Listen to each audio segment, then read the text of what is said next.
Welcome back to Stationeers, and welcome back to the moon. Last episode we set up a source of drinking water, so today it's time to tackle the food. The starting equipment includes 3 potato seeds, so my goal for today is to get a little potato farm going inside the base. But before I start building, I'm gonna restock on my oxygen ball.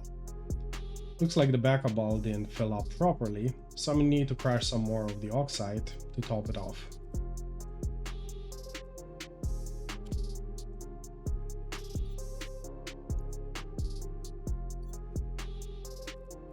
And while the oxide crushes, I'm also gonna use some coal to top up the battery. Alright, let's get building. Since the atmosphere inside the base has gotten quite hot, I think it's about 48 Celsius in there, I'm starting with a wall cooler. Then I'm gonna need 3 hydroponic trays for the 3 seeds to live in.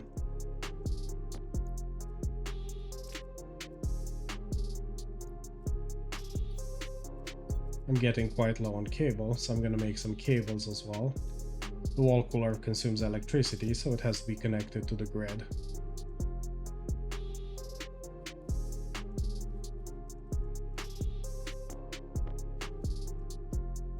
And to hook up the hydroponic trays to the water, I'm gonna use some more insulated piping.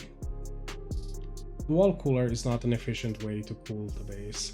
It consumes a lot of electricity for what it does, and it needs somewhere to dump the heat. Right now, I'm planning to use the water supply for that. Water has a pretty high heat capacity compared to the atmosphere, so my small water tank should be able to absorb a good bit of heat from the room and get the temperature normalized. In time, I'm going to want to do a better system that's going to be both more power efficient and not be limited by the fact that eventually the water is going to get quite hot. You might notice this episode sounds a little bit different than previous ones. The original recording I made while playing this episode turned out to have way too much background noise thanks to the air conditioner that I've had to use since summer has arrived even in Canada. So instead I'm re-recording this commentary while rewatching the video. Hopefully this means that I can focus more on the commentary and including more information, since I won't be distracted with playing the game at the same time. My filters are getting quite low, so I'm gonna restock on filters as well. Since I'm crushing oxide and using it as is for breathing, it means that I'm getting a mix of oxygen and nitrogen in my helmet. Without keeping on top of my filters and having both carbon dioxide and a nitrogen filter, the nitrogen would build up inside the helmet since I'm neither breathing it nor sending it to the waste tank without a filter, and eventually would suffocate me.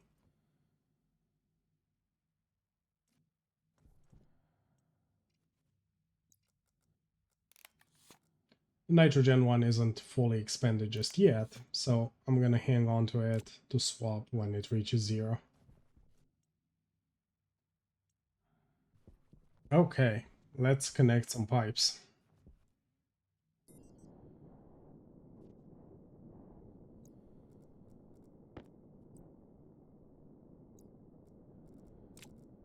Extending off of the existing water system, I'm running a pipe so that I can connect the hydroponic trays. The plan is to put the hydroponic trays over in this corner.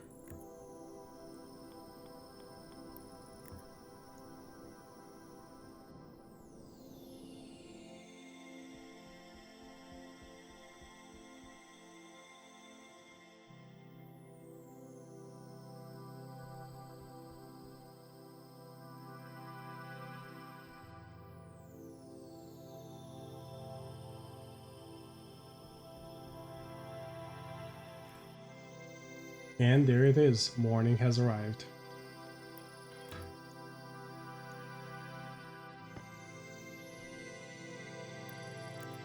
The wall cooler, as its name implies, goes on the wall, and I'm putting it right below the water pipe, since it needs to be connected to it and to power.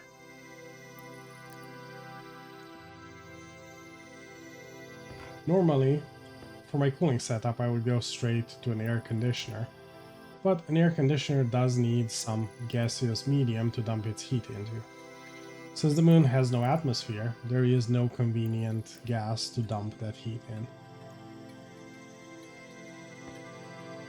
Eventually, I am thinking to build a setup that uses radiators to maintain a cold gas supply and an air conditioner that cools the room as appropriate.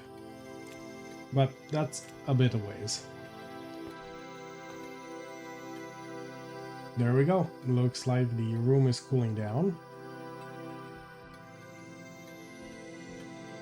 The water is absorbing the heat just fine.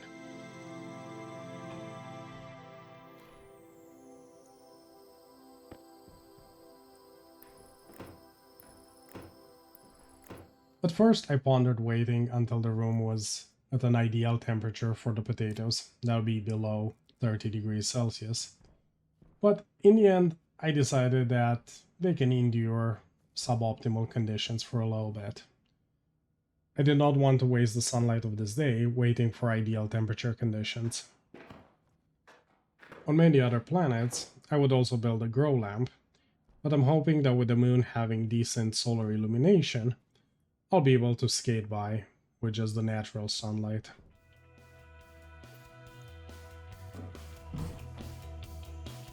And since I'm inside the base, may as well drink some water and have a bite to eat. Hopefully before too long, I'll be eating some baked moon potatoes.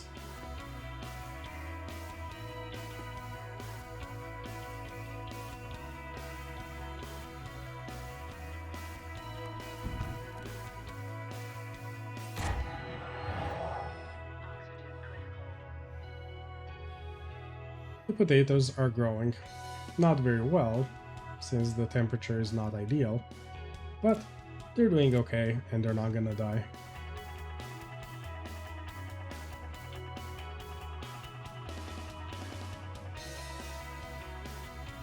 The oxygen system is nicely refilled for now.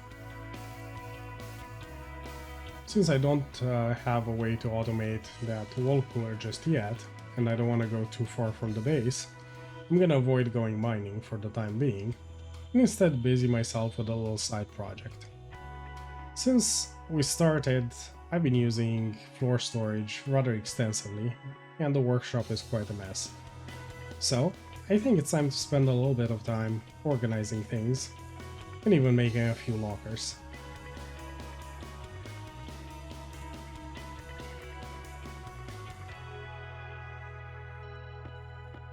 First off, I want to expand my industrial area, so I'm gonna build a few frames and grow the footprint. That's gonna let me reorganize the machines a little bit, have room for lockers, and just in general have a nicer workshop. Unfortunately, at this point, life got in the way, and I had to step away from working on this episode for a few weeks. So now, several weeks later, I am getting back to recording this commentary. I hope you're enjoying this episode that has taken ridiculously many recording sessions to make.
Now that the floor is expanded, it's time to start moving the machines.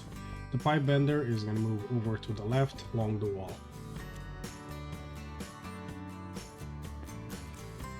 Since I'm rearranging everything anyway, I'm going to leave extra space around the machines to put a chute system in place as well.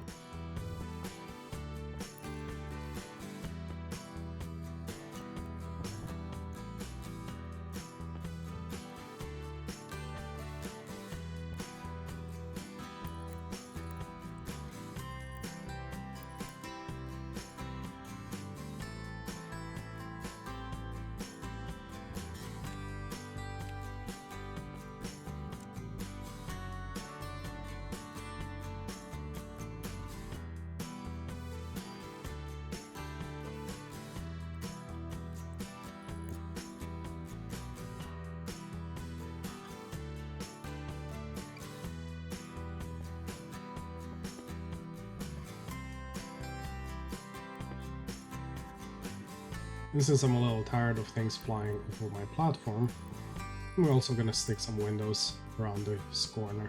Eventually I'm gonna enclose the whole industrial hall probably, although there's not much requirement for that since there is no atmosphere anywhere on the moon.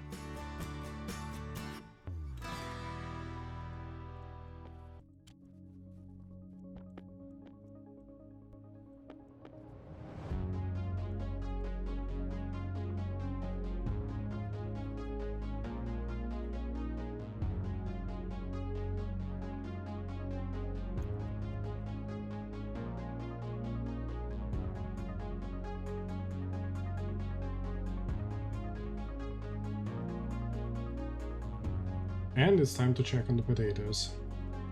The cooler has cooled the room more than enough, so it's time to turn it off, and the potatoes are doing okay.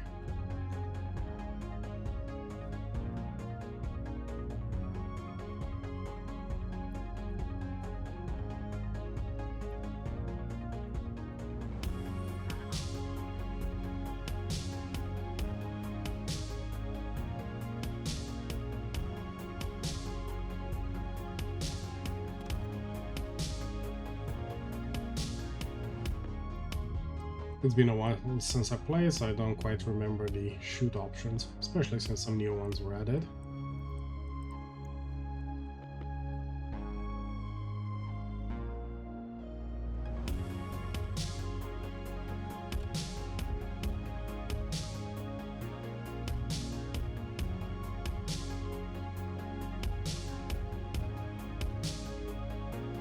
Here I forgot the fact that the stacker has two models that I could have cycled between, and I could have made my layout a little bit more compact by using the other form of it that has the electrical port on the left side the way I'm facing.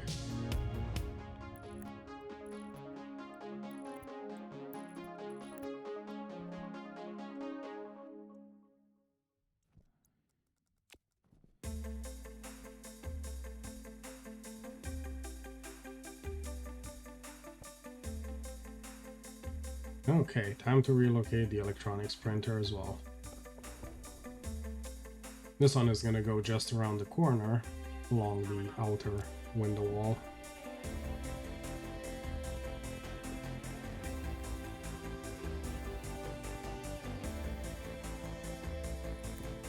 Again, leaving some space so I can set up my chutes for the input and output.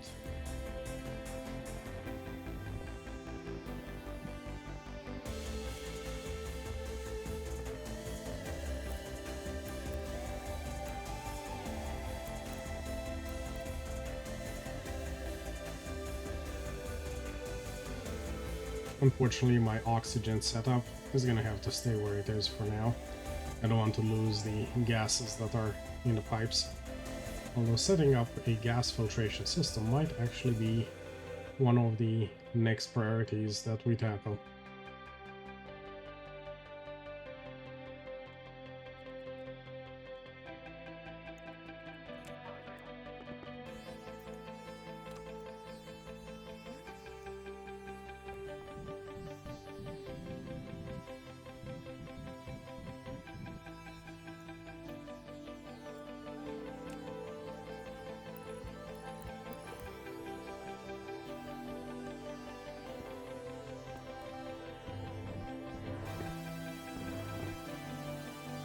Is the downside with having a mix of iron frames and steel frames. You have to pull out the correct sheets for each one.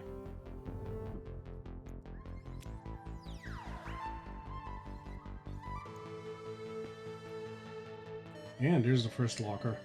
This one I'm planning to use it mostly for ore and ingots, since it's over by the furnace.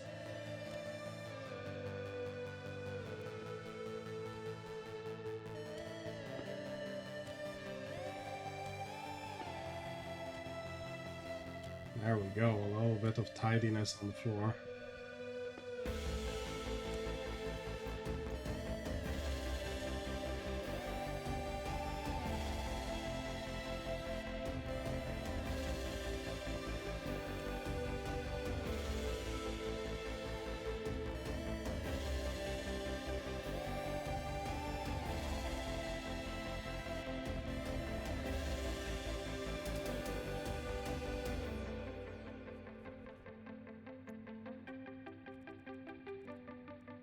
And on the other side of the room, I'm gonna set up a second locker. That's gonna be mostly for components and materials.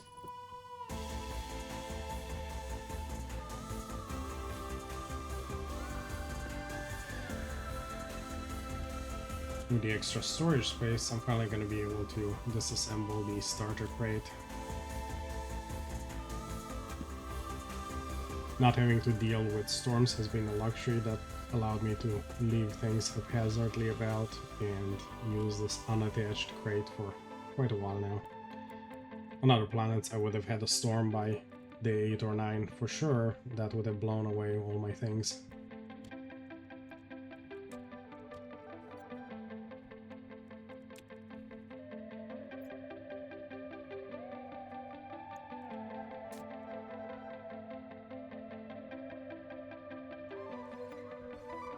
Let's go inside and get some food and water. The potatoes are doing good.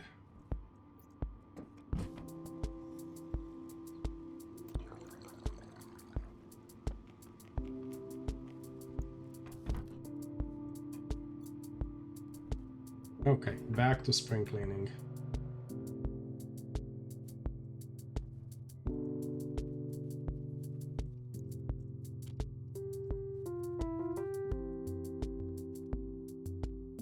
At this point I realized that I forgot to solder in the furnace last time, and it's cooled down too much to get anything usable. I'm gonna have to reheat it and reprocess it.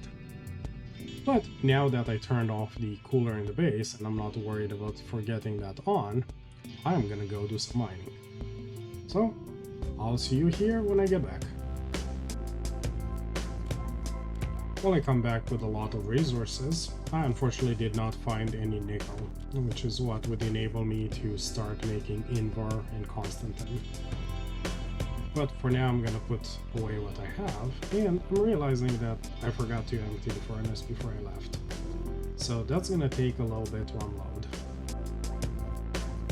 Meanwhile, there's something that someone shared with me in the comments that I find very interesting, and that could really change the early days on the new planet. So let's try it out. Basically, the idea is that if you take a portable tank and you stick ice in its canister filter port, it will automatically melt the ice, even without any source of heat. Let's see if that works.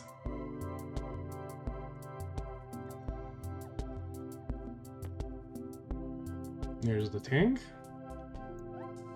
and ice does indeed go into the canister port, and it's melting into the tank without any source of power.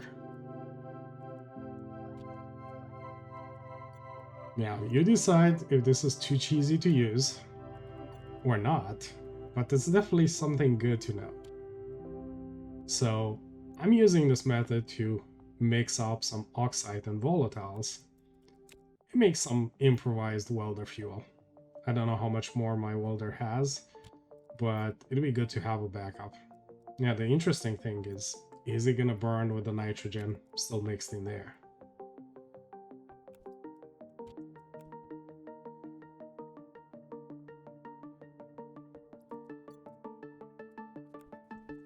I'm gonna save my existing tank. I don't want to mix it in and ruin my welder if this doesn't work.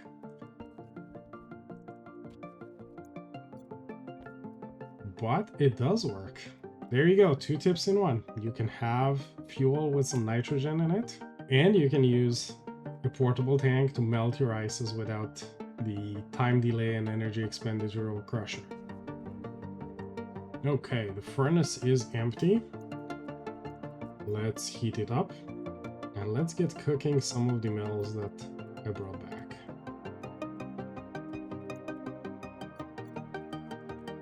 I make sure to smelt a lot of iron, since that's the main thing that I need for building out more chutes.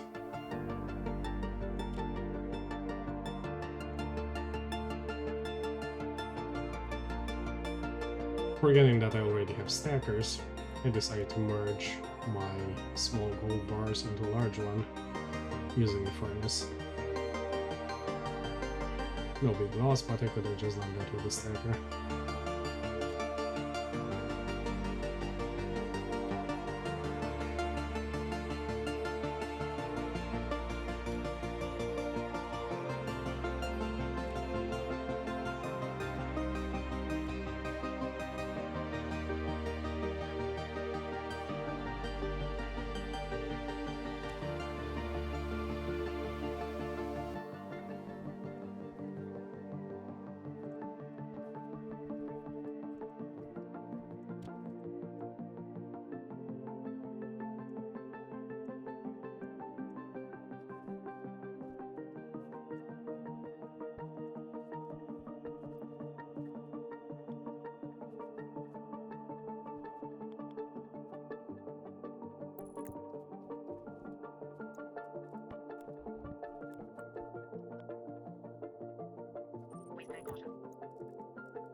Since I now have silver, I'm gonna split the bars of gold and silver that I have, and I'm gonna make some electrum.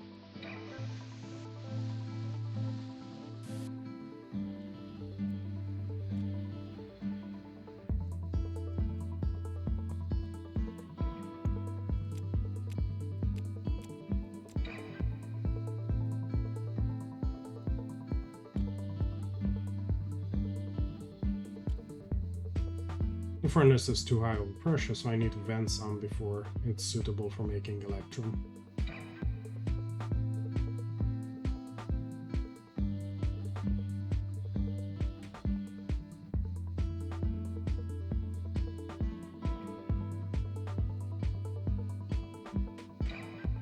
And there it is, electrum.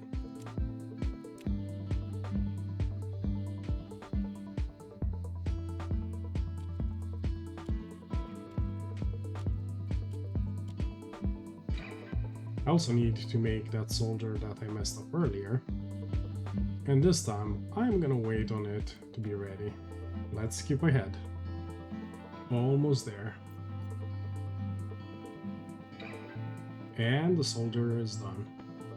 Between soldier and electrum, that's gonna let me make quite a few electronics. I'm kind of thinking that I want some automation for that wall cooler, so it keeps the temperature optimal for the potatoes without me having to turn it on and off and risk forgetting it and freezing the potatoes. I am prone to doing that. I made a programmable circuit, a housing for it, and I'm making a computer kit so that I can program the circuit.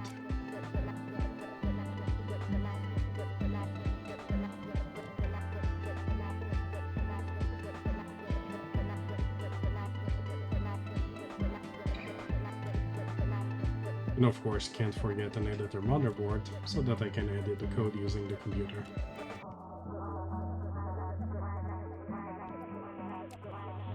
Let's go inside and set this stuff up. And there are the potatoes. They are grown, but I don't want to harvest them until they go to seeding, so I can get seeds and potatoes out of them. So for a little while longer, I'm still gonna eat these bars.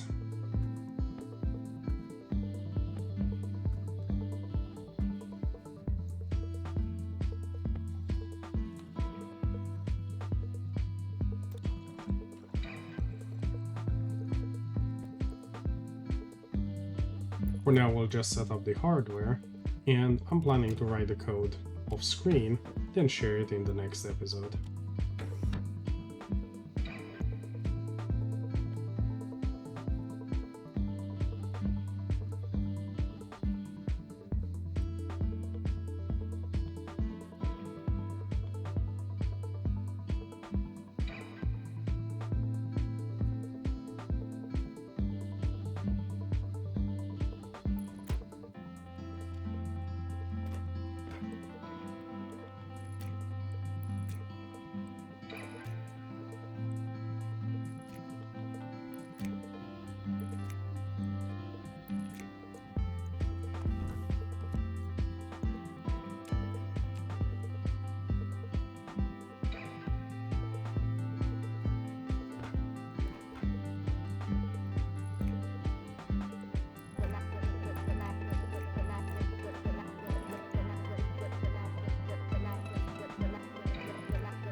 And there they are, potatoes that are ready to seed. So let's grab the seeds and then let's get some potatoes. Since 6 potatoes is quite a bit, I'm gonna plant 3 of them back. I'm gonna store the seeds as a backup. And I now have 3 potatoes that are gonna be ready to eat. But I need a little kitchen first. Let's get that built.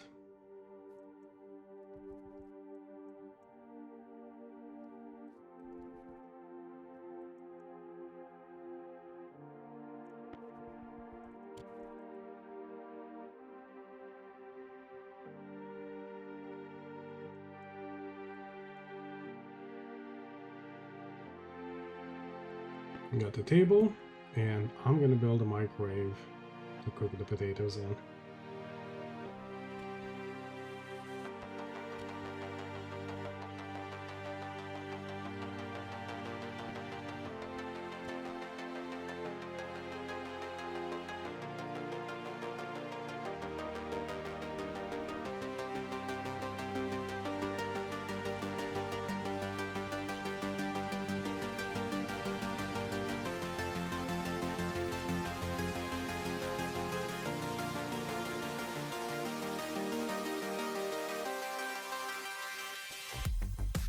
Since I need to connect the table and to power, I'm gonna make some extra cables.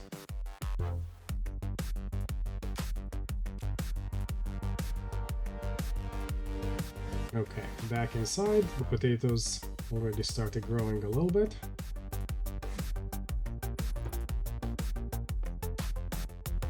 And it's time to put it up the microwave.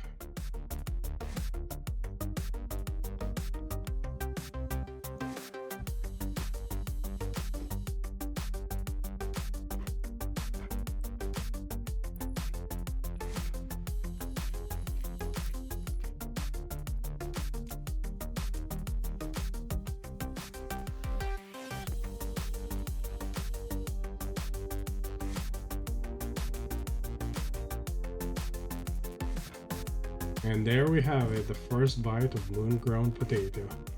Of course, there's a lot more to build for comfort and convenience, but at least now I have all the basic necessities sorted out. If you're enjoying this series, make sure you give it a like and a subscribe, all that good stuff. And if you're not enjoying it, give it a dislike, but let me know what I could do to improve it.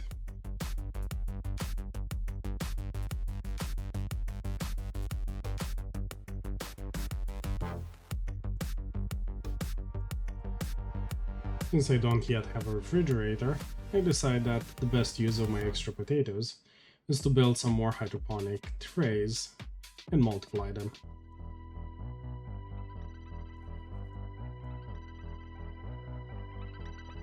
So there you have it. That's the end of episode 4, an episode that took far too many weeks to get done and uploaded. Hopefully I'll be able to get the next one much quicker.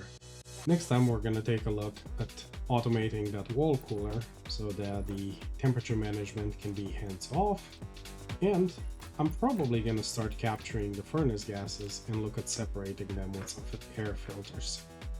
Let me know if there's any specific things you'd like to see built in the series, and I'll see how I can integrate them. For now, I'll let you out.